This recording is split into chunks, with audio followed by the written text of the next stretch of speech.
जो भी सवाल आपको उद्वेलित कर रहे हों या राष्ट्रीय जनता दल का पक्ष जानना चाहते हो, उस पर खुल करके बातचीत होगी। आपके समक्ष आने का आज दो तीन मुख्य मकसद था। पहला मकसद ये था कि हमारे नेता प्रतिपक्ष तेजस्वी जी अपनी आखिरी चरण की, इस पूरे दौर के आखिरी चरण की यात्रा पे आज निकल रहे हैं, जिसमें मैं कोशिश करता हूं, नहीं इसको बंद करो, मैं अब ये बेहतर है। तो नालंदा, नवादा और फिर पटना, तो इस चरण का समापन होगा जिसमें उन्होंने प्रत्यक्ष तौर पर सारे जिलों के पंजी की दरों से परेशान हैं, तो उसमें एक कटौती, अगर 200 यूनिट तक कोई शुल्क नहीं लग रहा है तो ये एक बड़ी आबादी को बड़ा रिलीफ है, इसका कमिटमेंट है। तीसरा, उन्होंने इसी यात्रा के दौरान जो लगातार कहा और जिसको आप सब भली भांति महसूस करते हैं कि वृद्धावस्था पेंशन हो, विधवा पेंशन हो, इसको लेके जाएं, तो तेजस्वी जी का जो कहना है कि हमारे समक्ष बिहार की चुनौतियां ही से ही मेरा संघर्ष, उन चुनौतियों को कैसे रिजॉल्व किया जाए, कैसे एक बेहतर बिहार की संकल्पना को सामने रखा जाए, कैसे ब्यूरोक्रेसी के चंगुल से बिहार को मुक्त किया जाए, क्योंकि जनप्रतिनिधि पंचायत स्तर से लेकर के राज्य के स्तर तक उनके अधिकारों की कटौती लगातार हो रही है। बजट में कोई ब्लूप्रिंट नहीं है। बिहार को आज विशेष राज्य के दर्जे की जरूरत है। शायद जितनी जरूरत बंटवारे के वक्त में थी, जब झारखंड अलग हुआ, उससे रत्ती भर कम नहीं। जब तक वो व्यवस्था बहाल नहीं होगी, तब तक बिहार गुजरात की श्रेणी में कैसे खड़ा होगा। हम तो गुजरात के साथ खड़ा होना चाहते हैं।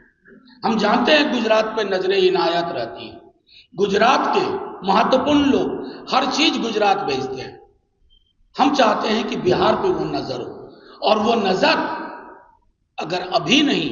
नोरमा ग्रुप, जो सोचता है वो करता है, आपके अपने सपनों का आशियाना।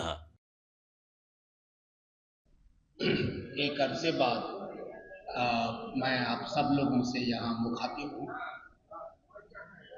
ये शुरुआत है। मेरा मानना है कि आने वाले दिनों में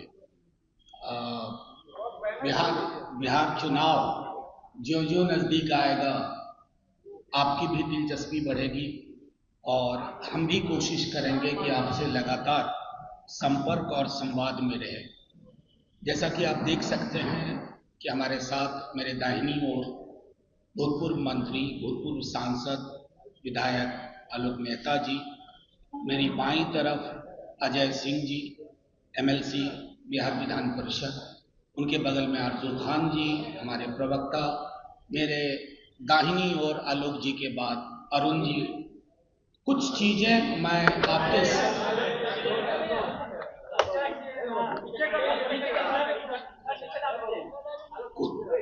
कुछ चीजें आपके समक्ष में रख देता हूं।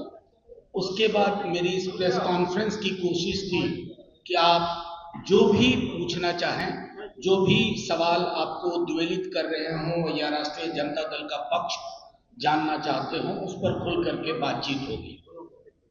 आपके समक्ष आने का आज दो तीन मुख्य मकसद था।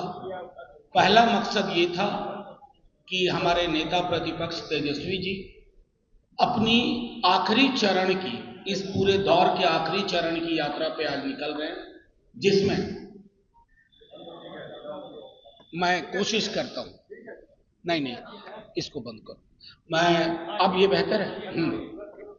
तो नालंदा, नवादा और फिर पटना, तो इस चरण का समापन होगा जिसमें उन्होंने प्रत्यक्ष तौर पर सारे जिलों के पंचायत स्तर तक के जो हमारे कार्यकर्ता थे, उनके साथ सीधे तौर पर संवाद, उनकी बातें सुनी, अपनी बातें उन्होंने बताई। बाकी अलग अलग हिस्सों में दल के लोग अलग अलग परिचर्चा में शामिल हो रहे हैं। एक चीज जो बिहार के सर्वेक्षण के मद्देनजर सबसे खौफनाक नजर आई थी, डरावनी, वो गरीबी का एक्सटेंट और उन परिवारों, तकरीबन करोड़ के आसपास ऐसे परिवार थे जिनको सबलीकरण की आवश्यकता थी, आर्थिक सबलीकरण की। आर्थिक सबलीकरण के मद्देनजर हवा में नहीं, एक ब्लूप्रिंट के आधार पर माई बहिन मान योजना के तहत 2500 रुपये प्रति माह चिन्हित करना, लक्षित करना एक उद्देश्य माना गया। हमारा मानना है कि बिहार जैसे राज्य में जिस योजना की घोषणा की है, उस राज्य में जिसको हम कहते हैं उपभोग, कंजम्पशन, अर्थव्यवस्था कंजम्पशन जनरेट करने से भी स्वचालित होती है, बेहतर होती है, उसके मद्देनजर उन्होंने इसकी घोषणा की है। और ये घोषणा मैं समझता हूं क्रांतिकारी बदलाव लाएगी कंजम्पशन पैटर्न में, और आर्थिक गतिविधियां जो मृतप्राय हैं, स्थिर हैं, उनमें भी तेजी आएगी। दूसरे, निम्न आय वर्ग को क्या कहें, मध्यम आय वर्ग भी बिजली की दरों से परेशान है, तो उसमें एक कटौती, अगर 200 यूनिट तक कोई शुल्क नहीं लग रहा है तो ये एक बड़ी आबादी को बड़ा रिलीफ है, इसका कमिटमेंट है। तीसरा, उन्होंने इसी यात्रा के दौरान जो लगातार कहा और जिसको आप सब भली भांति महसूस करते हैं कि वृद्धावस्था पेंशन हो, विधवा पेंशन हो, दिव्यांग जन पेंशन हो, वो 400 रुपये है। 400 रुपये का अर्थ हुआ 13 रुपया 33 पैसा प्रतिदिन। 13 रुपया 33 पैसा, ये हास्यास्पद है, परेशान हाल करने वाला है। तो उसको 400 से चौगुना, लगभग राउंड फिगर 1500 रुपये। साथ ही उनकी पूरी कोशिश है, एक टीम से बात कर रहे हैं, तेजस्वी जी लगातार विधि विशेषज्ञों से बात कर रहे हैं जो हमें डोमिसाइल के लिए एक रास्ता दिखाए। बिहार में रोजगार पर पहला हक तो स्थानीय निवासियों का होना चाहिए, उस डोमिसाइल को लेकर के, ताकि कोर्ट में बाद में खारिज ना हो, तो हम चाक चौबंद व्यवस्था लेके आना चाहते हैं। एक महत्वपूर्ण सेगमेंट है जिसके लिए भी चर्चा चल रही है, वो टीम से बात कर रहे हैं, एक ब्लूप्रिंट पे काम हो रहा है कि हमारे जो छात्र और युवा हैं, छात्र और युवा उस आय वर्ग के, फॉर्म भरने के बाद चौथी के लिए कर्ज लेना पड़ता है। अगर कटिहार के बच्चे को चंपारण जाना है तो उधार लेना पड़ता है। उसको कैसे एक मुश्त चंद क्राइटेरिया के आधार पर रिलीफ दिया जाए ताकि वो परीक्षा के प्रपत्र भर सके, छोटे मोटे ट्रैवल कर सके, और ये 1 टाइम 1 ईयर, अगर इस तरह की कोई व्यवस्था जो विशेषज्ञों से बात चल रही है तो वो आपके समक्ष लेके आएंगे। महत्वपूर्ण ये है कि जैसा तेजस्वी जी ने भी कहा है कई अवसरों पर कि बिहार में हमारा राजनीतिक संघर्ष किसी दल से नहीं है, किसी व्यक्ति से नहीं है, हमारा संघर्ष है बिहार की बेरोजगारी से। 20 का चुनाव अगर आप याद रखें तो कितनों राजनीतिक धार्मिक ध्रुवीकरण की कोशिश हुई, लेकिन बिहार की आवाम ने मुहर लगाई नौकरी पे, स्वास्थ्य व्यवस्था के बेहतरी पे। बिहार की कृषि का संकट देश के बाकी हिस्सों के कृषि और कृषक संकट से अलग है। बिहार में छोटी जोत के किसान हैं, मध्यम जोत के किसान हैं, उनकी आवश्यकताओं के अनुरूप एक ब्लूप्रिंट तैयार हो जिसको लेके जाएं। तो तेजस्वी जी का जो कहना है कि हमारे समक्ष बिहार की चुनौतियां ही से ही मेरा संघर्ष, उन चुनौतियों को कैसे रिजॉल्व किया जाए, कैसे एक बेहतर बिहार की संकल्पना को सामने रखा जाए, कैसे ब्यूरोक्रेसी के चंगुल से बिहार को मुक्त किया जाए, क्योंकि जनप्रतिनिधि पंचायत स्तर से लेकर के राज्य के स्तर तक उनके अधिकारों की कटौती लगातार हो रही है। उसको कैसे बहाल किया जाए ताकि रिटायर्ड और सेवानिवृत्त अधिकारी पूरे बिहार को अपने चंगुल में ना रखें। ये सारी चीजें पूरी यात्रा में लोगों के माध्यम से भी संदेश मिला है, दाखिल खारिज को लेके मिला है, पूरे रेवेन्यू डिपार्टमेंट में, जिसकी वजह से हाहाकार मचा हुआ है आम आवाम में। वो सारे मुद्दे हैं। मुद्दा ये नहीं है कि पार्टी ए किस तरह की अशोभनीय टिप्पणी कर रही है, पार्टी बी क्या कह रही है। महत्वपूर्ण ये है राष्ट्रीय जनता दल के लिए, हमारे नेतृत्व के लिए, कि हम जो विकल्प लेके आना चाहते हैं वो आर्थिक समावेश का है, सामाजिक न्याय का है, आर्थिक सबलीकरण का है, सामाजिक सौहार्द का है। इसी के मद्देनजर सारी बात होती है। बजट पर एक लाइन बोलूंगा, फिर आपसे सवाल लूंगा। बिहार का बजट आप सब प्रबुद्ध लोग हैं, आप फॉलो करते हैं।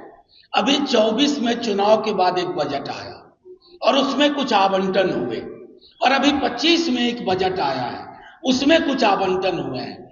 आप क्रमवार उन आवंटन को देख लीजिए, क्रमवार।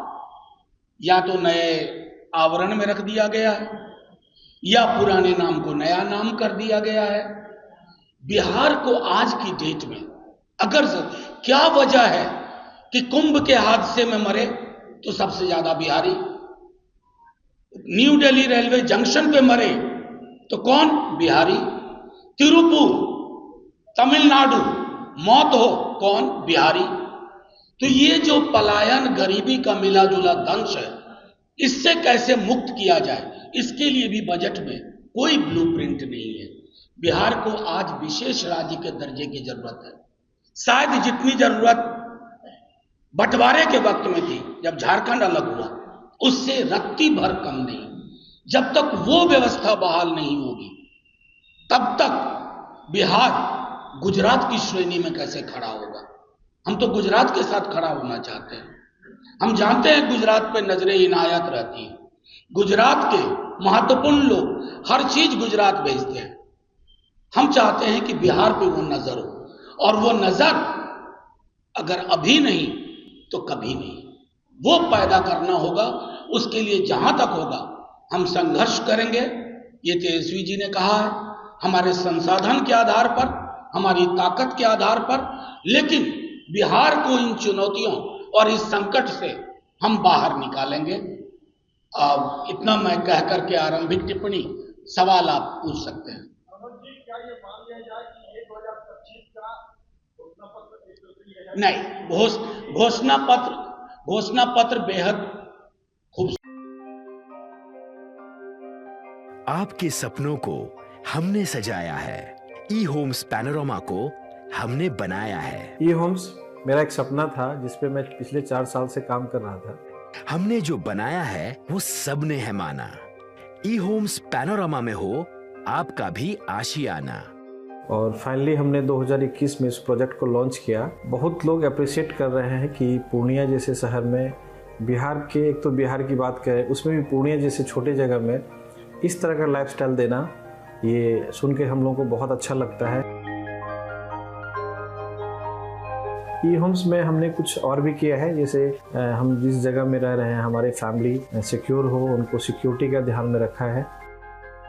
आपकी सुविधा और सुरक्षा आपके लिए खास है, ये आपका विश्वास है। इसमें आर्टिफिशियल इंटेलिजेंस का 7 लेयर सिक्योरिटी का हमने इस्तेमाल किया है। लस ग्रीन कैंपस को बनाया है। यदि हमारा बाउंड्री वाल है तो वो वर्टिकल गार्डन है। ये जितनी भी फैसिलिटी होता है एक इंटरनेशनल टाउनशिप में ई होम्स है, ये हम लोग विश्वास नहीं कर पा रहे हैं। जो भी हमारे मित्र दोस्त या जो भी हमारे बाहर आते हैं, तो हम लोगों को बहुत अच्छा सुनने को मिलता है और बहुत अच्छा क्रेडिट मिल रहा है। वो सारा हमने सिर्फ एक बिल्डिंग नहीं बनाया, हमें एक बहुत अच्छा लाइफस्टाइल दिया ई होम्स में, और मेरा एक सपना था जिसको मैं आज फुलफिल होते हुए देख पा रहा हूँ। ये आपका आवास है। ई होम्स पैनोरमा में अब आपका निवास है। E homes panorama, luxurious lifestyle redefined. Panorama group, जो सोचता है वो करता है। अगर ये वीडियो पसंद आई और वह बिहार के राजनीति और बिहारियत से सरोकार रखेनी तो सब्सक्राइब बटन दबा के चैनल के सब्सक्राइब कर ली। ओजे एगो घंटी बा, ओकरा बटन दबा देला से कुल सटीक और मारक खबर रुआ मुफ्त में मिल जाई। अगर रुआ पत्रकारिता के हमनी के नया प्रयोग में सहयोग कर चाहतानी तो ज्वाइन बटन दबा दी। पेटीएम नंबर नोट कर ली 9386816700।